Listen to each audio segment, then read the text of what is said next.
wabarakatuh. Perkenalkan, nama saya Aurelia Fatujana, NPM 63 dari Sistem Informasi Angkatan 18 Paralel B. Di sini saya akan menjelaskan mengenai requirement review. Nah, di sini requirement review adalah sebuah proses di mana seluruh stakeholder yang terlibat, bisa sistem analis, bisa yang menggunakan aplikasi tersebut atau juga customer, itu mengadakan sebuah sesi atau pertemuan di mana memastikan sistem yang dibangun itu sesuai dengan apa yang telah direncanakan di awal.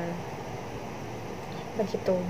Nah, di sini kita akan membahas mengenai 10 requirement review guidelines-nya terlebih dahulu. Yang pertama di sini adalah kita membahas mengenai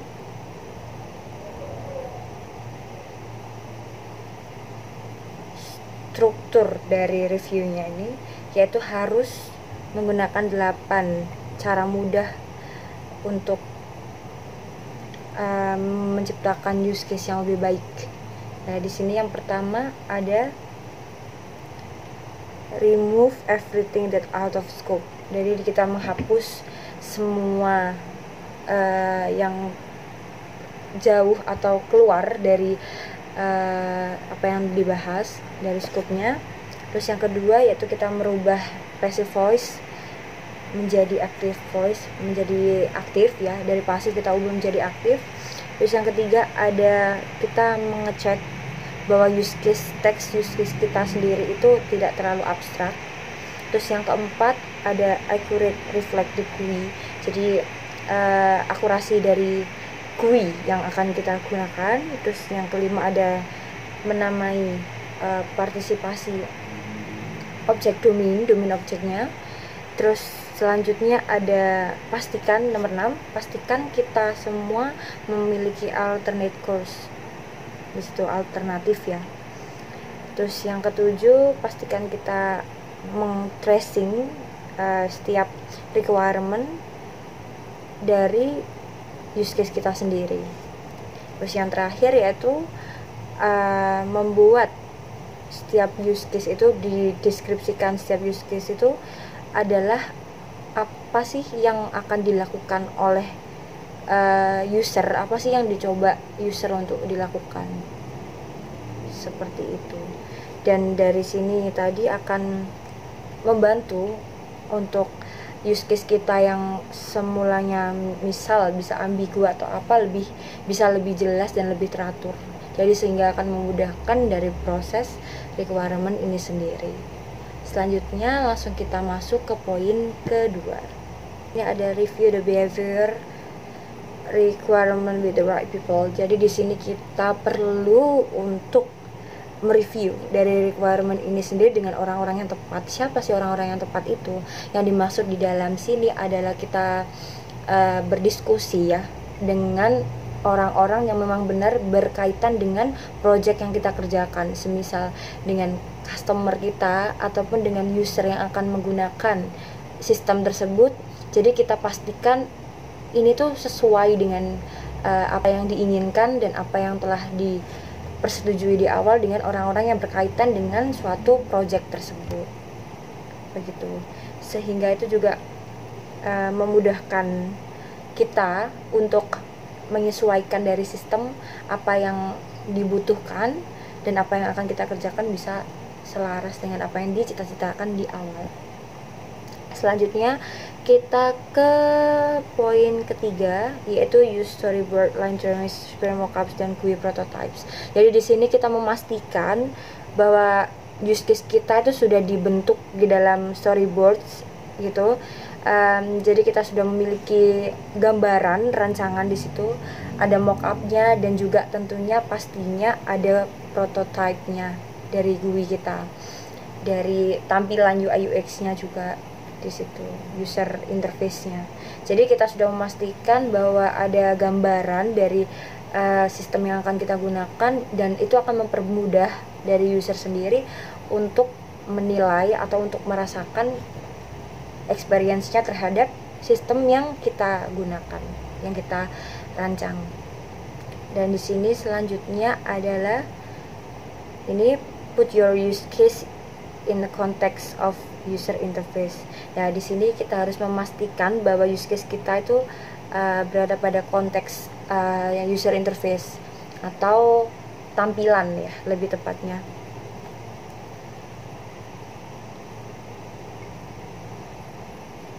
Nah, jadi di sini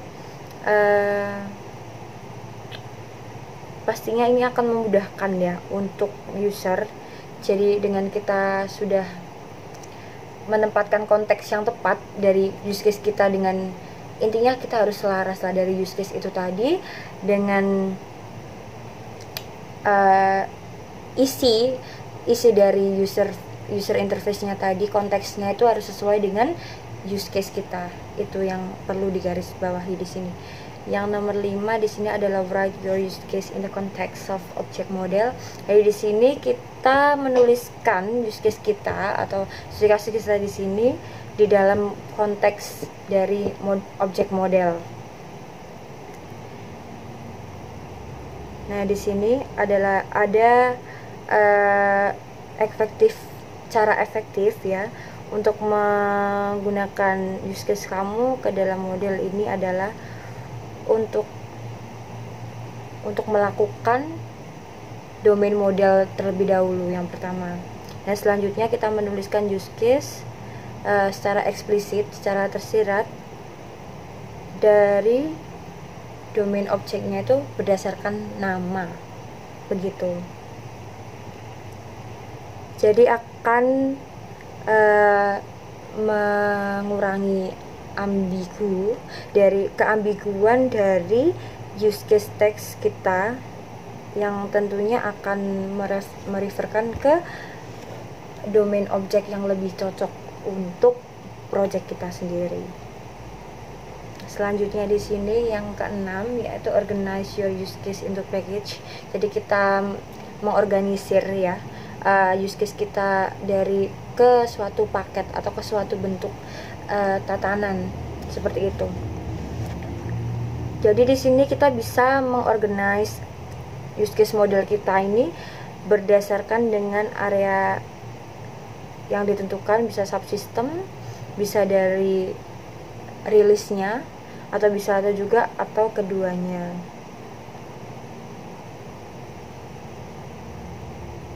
Dan tentunya di sini kita harus menuliskan deskripsi yang naratif hanya untuk use case yang akan berpartisipasi di dalam rilis yang akan dilakukan atau yang akan dilakukan gitu. Jadi dia lebih fokus ke situ mungkin. Dan untuk ketujuh, don't mix functional requirements into your use case. Intinya jangan mencampurkan functional requirement ke dalam use case text. Jadi di sini ada functional requirement adalah passive voice, shall di situ. Berarti misal contohnya di sini adalah the system shall do this. Berarti sistemnya tuh harus melakukan itu. Kayak gitu.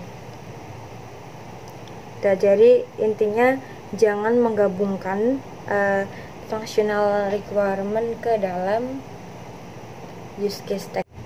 Selanjutnya di sini kita akan membahas yang ke-8 ya. Di sini adalah describe both basic and alternate course of action in active voice. Jadi kita harus memastikan bahwa kita menjelaskan keduanya, yaitu dari basic dan juga alternate course-nya itu harus menggunakan active voice. Jadi diusahakan menggunakan active voice karena apa? Akan memudahkan dari usernya sendiri. Dan jangan sampai kita menggunakan passive voice karena memang diharuskan untuk menggunakan active voice. Nah, selanjutnya nomor 9, kita poin ke-9 yaitu show generalization and aggregation relationship. Jadi di sini tuh kita harus memperlihatkan generalisasi dan juga kumpulan dari hubungan itu seperti is a dan juga has a, itu harus ada karena itu memang itu yang membuat penting ya, karena itu akan memperlihatkan diagram. Di situ akan ada diagram is a, has a yang tentunya akan membuat sistem kita terlihat lebih spesifik dan menghindari keambiguan dari sistem yang kita bangun, kita build di sini. Nah, selanjutnya yang terakhir adalah make sure your domain model covers the problems domain. Jadi di sini kita harus pastikan bahwa domain model kita itu mengcover permasalahan yang ada pada domainnya sendiri. Karena jika kamu tidak ingin menghabiskan minggu-minggumu dengan berlebih untuk mendapatkan paralysis dari analisis yang kamu lakukan, maka dari itu kita harus membuatnya mencoba untuk membuat lebih perfect, dan tentunya dengan adanya domain model diagram ini yang harus mempunyai peran penting, yaitu abstraksi penting dari problem domainnya. Terus di sini juga kita harus memastikan bahwa semua yang ada di box, di kotak itu di dalam diagram itu memiliki nama yang tidak ambigu yang membuat user dari sistem dapat menghubungkan. Nah, intinya memudahkan ya di situ. Terus yang terakhir yaitu getting this diagram done quickly. Jadi di sini kita akan menyelesaikan diagram kita ini dengan cepat. Dan untuk keterangan lebih lanjut akan tercover ya, asalkan kita juga menganalisis dari uses kita sendiri. Kita analisis dari uses kita sendiri, maka dari itu kita akan menemukan lebih detail dari problem yang akan kita hadapi dalam pembangunan sistem yang akan kita buat di requirement ini sendiri gitu. Kita akan membahas tentang allocating functional requirement to use case. Jadi kita mengalokasi dari functional requirement menjadi use case ya di sini. Yang pertama adalah removing everything that's out of scope. Seperti yang di awal kita bahas lebih jelas di sini, kita menghapus segala sesuatu yang memang keluar dari scope ini, dari batasan ini. Contohnya saja seperti ini. Di sini ada basic course di sini.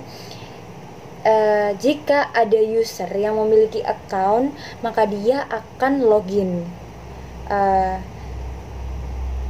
Setelah user sendiri akan dinavigasikan ke main area, ke website utama, dan di area ini harus dengan mudah diakses dan harus memprovide menyiapkan ya akses yang mudah untuk area pencarian, untuk mencari dan juga direktoris dari segala jenis buku itu. Dan user dapat mencari details dari judul buku, dan sistem akan memperlihatkan display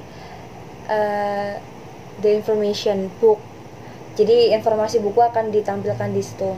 Dan jika user menginginkan, dia akan memproses untuk membayar buku tersebut. Dan di sini payment, pembayaran yang diperbolehkan di sini pilihannya adalah ada Visa, American Express, dan cek.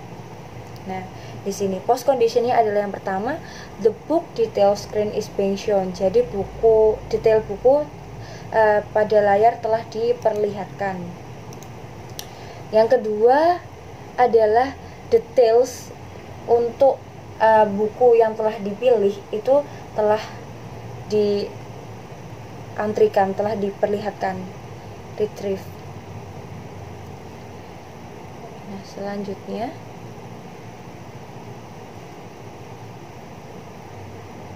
contohnya di sini analis mengatakannya, here's the text for the show book details. Ini adalah teks untuk memperlihatkan book detailsnya. Use case-nya adalah show book details. dan levelnya di sini user goal. Nah, preconditionnya adalah yang pertama, the user harus melihat dulu dari website. Jadi user harus melihat di website. Yang kedua, user maybe login. Jadi mungkin saja user itu harus login terlebih dahulu.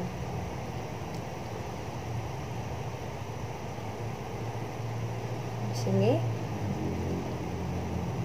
Nah, setelah itu kembali lagi ke basicers-nya. Ini seperti yang tadi di awal. Kan sudah jelas di awal ya tadi kalau basicers-nya itu user may navigate, mungkin memungkinkan untuk dinavigasikan ke main area website, dan ini harus mudah diakses dan harus memberikan akses yang mudah untuk mencari berbagai jenis buku, direktori buku, dan the user dapat membrowse untuk mencari details dari suatu judul buku. Dan akhirnya the system displays the screen showing the book's information. Jadi dari permasalahan tadi bisa disimpulkan inilah yang menjadi basic course-nya sendiri. Begitu. Disimpulkan dari yang tadi ya. Setelah ada use case tadi, yang kedua yaitu naming participating domain object, menamai domain object ya. Di sini basic course-nya the customer may navigate, the customer mungkin akan dinavigasikan ke bookstores main area. Di area ini harus dengan mudah diakses dan harus ya menyediakan akses yang mudah untuk mencari various beberapa jenis bestseller ya, list buku yang bestseller. Dan the customer browse the details for a book title. Jadi customer akan membrowse details dari bukunya itu, dan akhirnya the system displays the screen showing the book details. Ini adalah basic course-nya dari requirement ini. Dan di sini ada making sure you have all the alternate course. Jadi kita harus punya alternatif. Contohnya di sini book not found, buku tidak ditemukan. Berarti dalam sistem itu akan memunculkan the system displays a book details not found screen. Jadi buku itu kan tidak ditemukan. Jadi sistem akan menampilkan buku details bukunya not found screen, tidak layar yang maksudnya tidak yang menemukan. Jadi karena buku ini tidak ditemukan, maka sistem akan menampilkan book details not found screen, jadi yang tidak ditemukan di screen itu tersebut. Jadi sekarang adalah checking that the use case text isn't too abstract. Jadi kita harus memastikan bahwa use case text kita itu tidak abstrak atau tidak menimbulkan keambiguan sehingga dapat memudahkan user untuk menggunakan itu. Contoh di sini, then the customer browse the details for a book title, the system displays the screen showing the book details.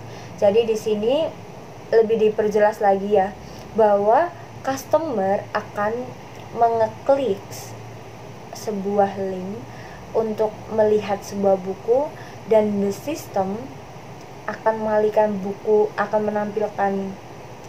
book details dan menampilkan detailnya, screen details. Jadi akan ditampilkan lebih jelasnya gitu lah mungkin. Jadi intinya ada customer itu harus mengeklik ya link untuk melihat sebuah buku, dan the system akan retrieve the books details dan memastikan untuk menampilkan buku details screen. Begitu.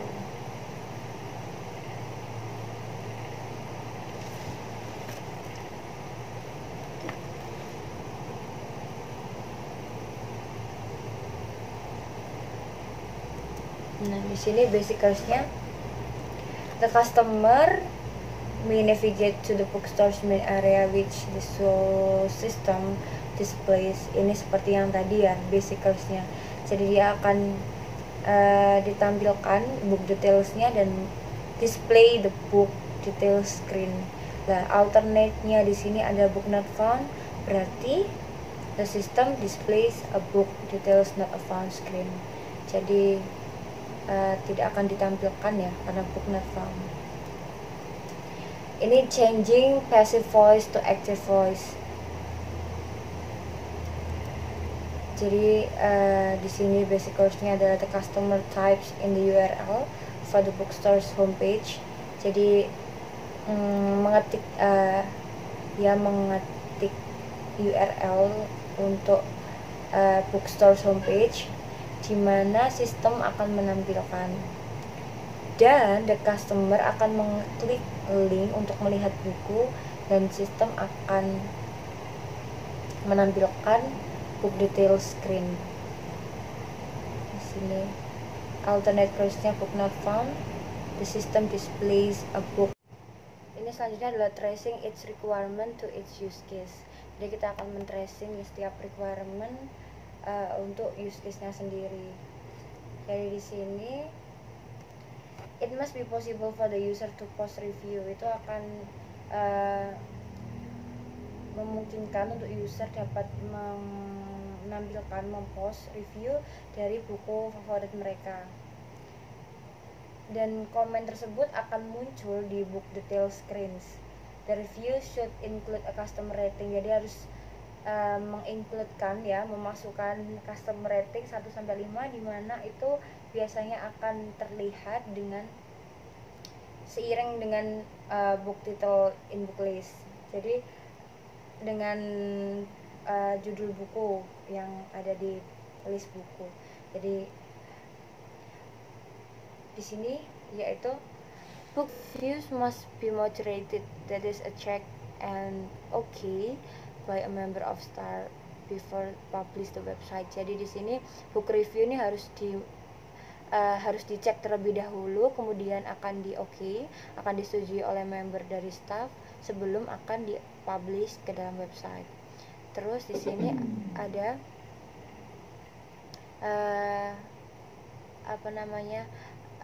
review yang lebih panjang. Di situ akan ditranslate atau akan dihapus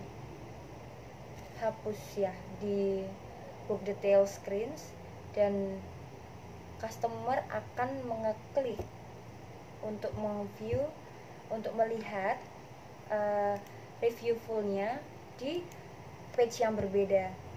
Jadi akan dialihkan. Kalau misal reviewnya akan panjang, itu akan review tersebut akan terhapus dari book detail screen, tapi customer sendiri bisa mengeklik untuk melihat full reviewnya di halaman yang terpisah. Jadi karena dia panjang akan dapat kita akses, dapat kita lihat di halaman yang terpisah. Nah, di sini ada requirement number 1. Di sebelumnya ada bahwa the bookstore will be web-based initially, but it must have a sufficiently flexible architecture that alternate front end may be developed. Jadi kita kembali lagi kan, dari sini kita udah tahu ya kalau misal jadi ini reviewnya kepanjangan, kita harus kayak gini. Nah, kita kembali lagi ke awal bahwa kita sudah memiliki requirement di sini bahwa bookstore ini akan berbasis web di sini, tapi diharuskan dia memiliki architecture, maksudnya memiliki desain ya, yang intinya akan membuat front end bisa mendevelop lagi dengan mudahnya, begitu, seperti web service-nya dan juga masih banyak yang lain. Sekian penjelasan yang bisa saya sampaikan. Mohon maaf apabila ada kesalahan atau salah kata yang saya ucapkan atau saya telah bicarakan ada yang salah, saya mohon maaf karena ini berdasarkan pemahaman saya, Bu. Jadi saya pahamnya seperti ini. Maka semoga apa yang saya jelaskan bisa diterima oleh Ibu. Mohon maaf apabila ada banyak sekali kekurangan. Terima kasih banyak. Wassalamualaikum warahmatullahi wabarakatuh. Jaga kesehatan, Bu.